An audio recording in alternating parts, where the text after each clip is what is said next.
لا الہ الا اللہ پڑھ لا الہ الا اللہ۔ تو رسول کریم صلی اللہ علیہ وسلم فرماتے ہیں کہ یہ مہینہ صبر کا مہینہ ہے۔ کیا معنی؟ کہ صبر، پہلی بات تو یہ کہ جب روزہ رکھتا ہے انسان تو صبر کرتا ہے کہ بھوک لگ رہی ہے مگر نہیں کھاتا، پیاس لگ رہی ہے مگر نہیں پیتا، یہ صبر۔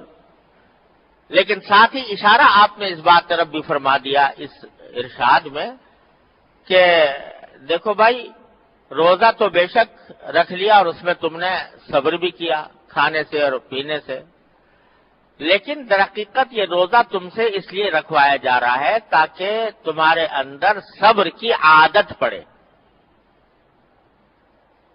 جس طرح روزے میں تمہارا دل چاہ رہا ہے کہ کچھ کھا لوں، نہیں کھاتے،